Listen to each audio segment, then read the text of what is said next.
আমি তোমাদের পটলের দোল মাসে খাবো। দেখো খুব অল্প তেলে রান্না এটা।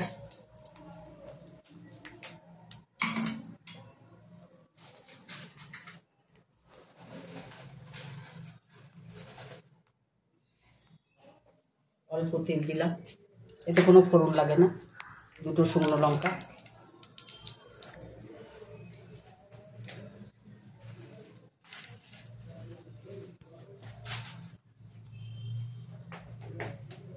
একটা তেজপাতা, এই দু টুকরো করে তেলে দিই।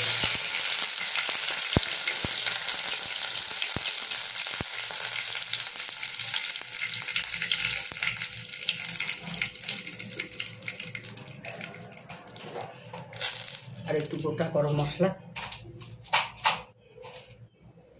খুব অল্প দিলেও হবে, যাতে গন্ধটা আসে তার জন্যই দেওয়া, বেশি লাগে না।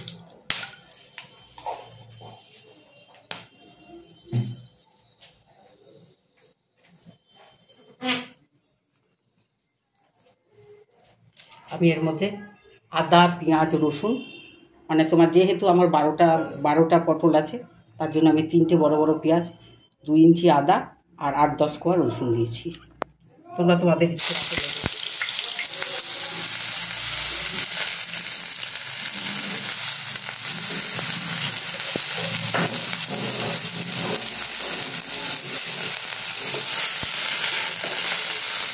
যেহেতু দই পড়বে তার জন্য বেশি তেল পড়বে না।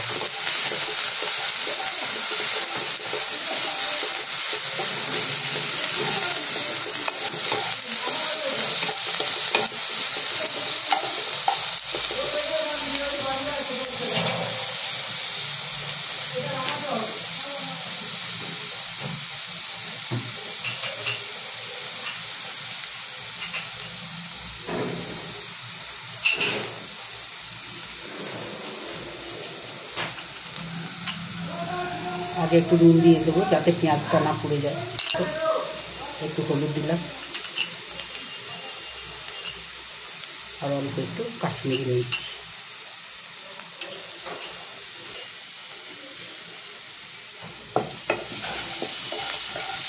একটু নুন দিয়ে দিলে দেখবে তোমার পেঁয়াজটা পুড়বে না, তার জন্য নুনটা আগে দিয়ে দিলাম।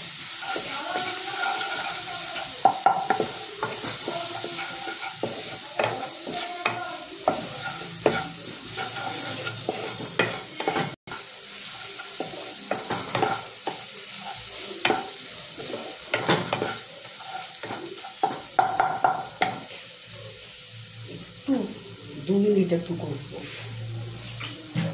বেশি সময় না, মাত্র 2 মিনিট। একটু ভিজে নিতে হবে, নাহলে তোমার কাঁচা ভাবটা থেকে যাবে, ভালো লাগবে না। সুন্দর একটা গন্ধ বেরিয়ে গেছে। এবার আমি পটলগুলো আগে একটু হলুদ দিয়ে ভেজে রেখেছি, গোটা গোটা পটল 2 মুখটা ছিঁড়ে ভেজে রেখেছি।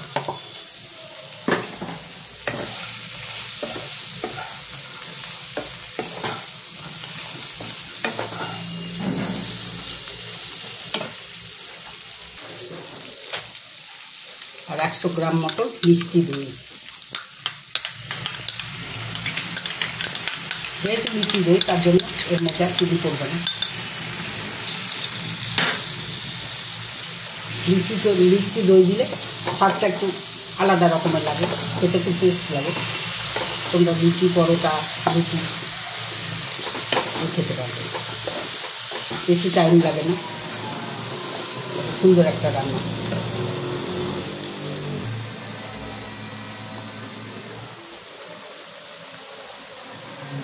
কাঁচা লঙ্কা দিয়ে দিলাম, একটু হালকা চিনি, যাতে কাঁচা লঙ্কার গন্ধটা আসে। গরমে তো বেশি ঝাল মশলা দরকার নেই, তবে কাঁচা লঙ্কাটা খেতে ভালোই লাগে।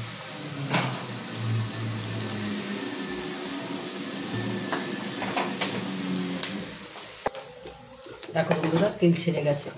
এবার আমি বাটিটা, যেটায় আমি দইটা ফেটিয়ে রেখেছিলাম, সেই বাটিটা ধুয়ে একটু জল দিয়ে দেবো, যাতে তোমার পটলগুলো একটু রস ঢোকে। সুন্দর গন্ধ বেরিয়েছে। এইটুকুই দেবো, আর দেবো না। কিন্তু আমাদের মিষ্টি দই দিয়ে আমার ভালো লাগে, খুব সুন্দর একটা রান্না, তাড়াতাড়ি অথচ সুন্দর খেতে। মিনিট 10 ফুটবে, বেশি ফুটবে না, মিনিট 10, যাতে পটলগুলো একটু নরম হয়।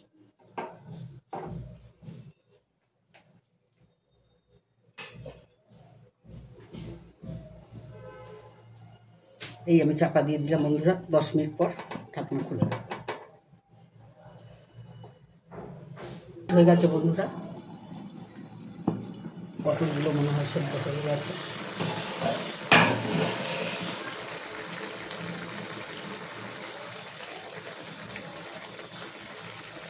পটল হয়ে গেছে, তাহলে পটলের দোলমা, রেসিপিটার নাম দোলমা।